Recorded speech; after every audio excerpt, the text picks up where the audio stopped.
we should be up on YouTube. Alright, so look, if the YouTube ain't working this time, don't worry about it. We gonna keep it rocking on Twitch. This thing giving me all type of technical difficulty today, boy. Alright, here we go, y'all. I think we lit on YouTube now. Let's see. Mic check. We should be up on YouTube. I am showing that we good on YouTube. Alright, that's all I need to see. Alright. We straight. Alright. So, let's get jiggy with it. Been really hyped up to do this for y'all for a good little minute. Let me bring my camera in. Hold up. Uh-oh, now my camera glitching. Boy, I tell you, boy, it's always something. Let's see, I think we're good now, though. Let's see.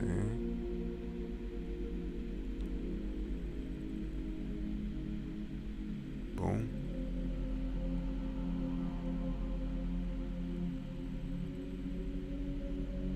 Boom. There we go. Alright. So, what's good, world? This is your boy Mastermind Man, and this is another side quest podcast. We are here live on YouTube and Twitch. And this side quest podcast, I'm going to be virtually breaking down the PlayStation 5 Pro and like the different stuff that's in it or whatnot for us, the Sony software end. So I played a couple games, and we're going to be kind of just talking about it and my overall thoughts about it and everything. Played a couple games, man, and testing out the power on it and everything. And there's a big problem with this Ghost of Tsushima issue. I'm going to talk about that on another screen, though. So I'm not going to test this out today, but there's a reason why it's up to 3 times. Tested out a couple of games and everything, man. It's pretty cool. One of the things I want to say before I get into the settings is there's no regular USB ports in the front. There's only USB-C ports. There's 2 C ports in the front. That threw me off because normally I plug my microphone or the Elgato cable in the back. You feel what I'm saying? Or the front. One or either or. If I'm, rocking with a bigger microphone or whatever, plugged it up in the front. And now it's a pain because there's only 2 USB ports in the back, and you got 2 USB-C ports in the front. So that kind of, threw me off my game a little bit. 2 or 3 if I'm not mistaken, but I ain't got it right here in front of me, like from the back. You feel me? But let's go into talking about the settings. So a couple things that you feel what I'm saying.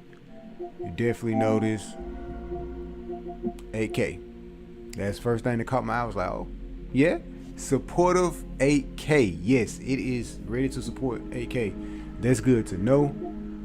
Definitely, you feel what I'm saying. We're looking at this setting right here, enhance image quality for the PS4 games. So I tested this out. I'm not gonna be able to turn it on now because I'm running through the Elgato. You feel what I'm saying? And that's interesting because it's my first time running it without it. First time testing out through the Elgato and everything. So this setting right here makes a lot of your PS4 games run pretty good. You know what I'm saying? I played Burnout, the game that's on here. You feel me? PS4 game, remaster, and it did look a little better. You know what I'm saying? So that's something I noticed right off the bat. The enhanced image quality for PS4 games. For some reason, the television that I'm on don't support the VRR anymore. It did before, but all of a sudden the update came out and no longer support it. So it's very weird. And I do have a Sony television, so I don't know. Sony, y'all trying to tell me something? The 120 hertz. That's something that, you know what I'm saying, for my people that's like crazy frame rate nerds, you gonna notice. But for my people that don't really pay the frame rates and all that stuff and the hertz and stuff, not a lot of attention, this you probably ain't gonna notice. You feel what I'm saying? But if you got a PS5 already, you'll notice if you know. But if you don't really pay stuff any attention, you probably won't notice.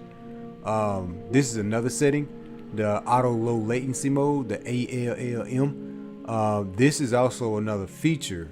I'm gonna get into this too, and by me having the Elgato, I'll be able to show you all the difference. This particular setting right here, says it's not supported right now because my television. Let me see if the Elgato gonna be able to see. Let me see. Can y'all see that?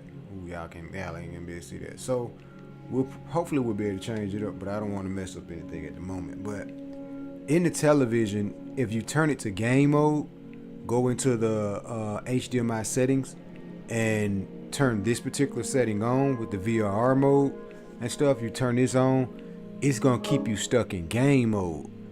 And when it's stuck in game mode, all that low latency or whatever is cool, but it makes the game darker. That is one of my big pet peeves that I have with this setting and the VRR setting and whatnot. It locks the game in game mode. And it's not cool, bro. For me, I like a lot of bright games. You know what I'm saying? I like my game to have some light to it, bro. Some brightness. But then, too, I say you would need an OLED to really get the benefit of the ALLM and the VRR. You need an OLED. OLED is gonna look better on the OLED. You know what I'm saying? I don't have this is not an OLED, so I'm not able to, get the full quality of this stuff. You know what I'm saying? But this will look better with that stuff on a OLED. Keep that in mind. And also in the game mode, the HDR and stuff is turned on, but the problem is it's darker. You know what I'm saying? And you notice it. You go into your TV settings and change the HDMI format and turn all this stuff on, you notice the difference. Turned on and turned off. When it's turned on, like I said, the darkness on it kind of screws it up, but the quality of like the crisp of everything is kind of composed together, and it's like it looks real good. So it's not bad, but it's just when it's locked in game mode for some reason, it just turns it dark. PlayStation. I complained about this before on many other episodes of the podcast, the normal shows, regular shows, or whatever. But I don't know. It's something they really need to look into, man. They really need to look into. This deep color stuff, all this stuff usually is set on automatic, but I'm screaming through the Elgato, so that's why a lot of this stuff is kind of set to just 1080p default. So that was one of the other things that's the first thing I kind of gravitated to in here.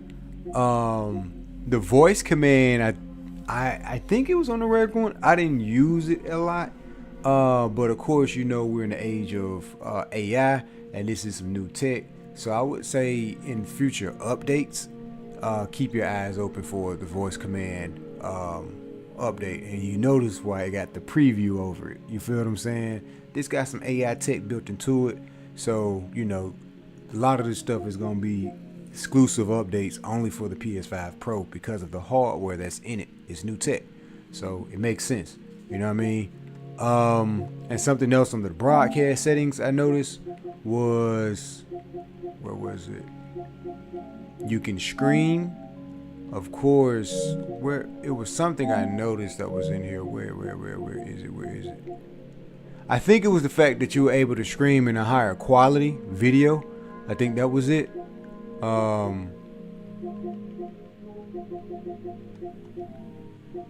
Wait a minute. There was something else in here I noticed. Screenshot format. Boom. The 8K resolution screenshot. This was the other thing I noticed. So, again, without the proper television, you won't be able to get access to these high quality type features, but they are there. So something to keep your eyes open for. You feel what I'm saying? So it can clip up 8K video clips, and the streaming quality is just much better. You feel what I'm saying? Let's see, what was something else that kind of caught my eye in the settings? Of course, the storage. Y'all know it's 2 terabytes. You feel what I'm saying? And the storage, that's always a plus. So let's get into the gaming. You feel what I'm saying? First game we're going to test out and take a look at is Forbidden West. So this game is still one of the most graphical games on the PlayStation 5 Pro, to me. This is a really graphical game. Now it's gonna be very colorful and everything because we're streaming through the Elgato. No 4K anything is turned on, just 1080p. But I'm hoping y'all would be able to see the difference in this. But again, this is going, and look how fast it is, yo. It's like, watch this. I'm pressing. Then we are screaming it too. Boom, it's done. That's pretty freaking fast. So when you're broadcasting off of the Elgato and you're just directly on the PlayStation, with all of those settings and everything turned on, man, it really, really, it's enjoyable. It runs good. And this is one of them games, beautiful. Like, you can see the sweat on her face. You understand what I'm saying? Like, this is a really graphical, gorgeous game. One of my top games I prefer to play first on the PlayStation 5 Pro. We're just gonna kind of walk around the map a little bit. We're not gonna really play, but you feel me? It's very enjoyable, man, to get the feel of it. And again, you probably can't even really tell because we're streaming it. But the PS5 Pro is one of those consoles you can't really see it through streaming. You can't. You got so many limitations of everything kind of blocking the process of it. But it still looks good even when it's streaming. But it looks even better when you get your hands on it directly. That's the tricky part, to where when this first came out, I was like, yo, PlayStation, man, people gonna have to play this game or play these games on this new console. You feel what I'm saying? This console upgrade to really understand what's the big fuss about, and is it worth upgrading? You feel what I'm saying? So it's one of those situations. So let's slide. Let's see, can we change? Now there is options to go back and forth from graphical to performance, but honestly, now look at it. See, y'all can't really see when you're streaming it. I'm looking at here on the other screen, so you can't really tell, but man, you can feel it. Like performance mode, this actually whoa. So retake and rethink what I was about to say. I was about to say, honestly, on the graphics mode, you really don't even gotta switch between the modes for real, because even in the graphical mode, I feel like it's running at about 60. I don't have the specs or whatever running across the screen so y'all can see, but I feel like it's running at like 60. But now when this is on performance, yo, this is 120, bro. Like, this is very smooth. You feel what I'm saying? No, very smooth with it. Graphics still looks really good. It's much more quicker. You feel what I'm saying? And I haven't played the regular PS5 in about 6 months now, so I can't even tell you I remember it moving this fast or moving this slow on the PS5. I'm coming from the PS4 Pro recently, and listen, it's definitely an overhaul from that perspective, but just still on the PS5, I do remember that the fact that we had to choose or make a choice between graphics or performance. You feel what I'm saying? And on here, regardless of which one you go with, you still gonna kind of get the best of both.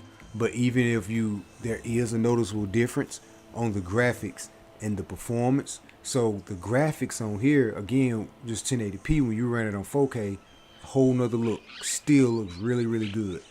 Even on here, just streaming it, still looks good. Frame rate still not dropping, still look good. Pretty smooth.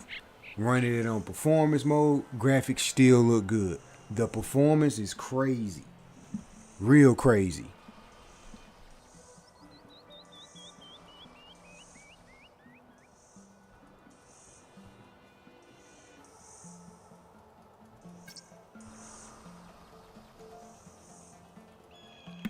All right, so look, we're gonna be right back. Gotta get this baby out of this car here, but we're gonna keep the screen rolling. I wish I had like a bird or something I can fly over the city.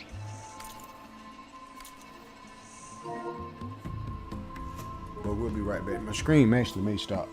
Actually, I'm gonna stop this. We're gonna cut this here.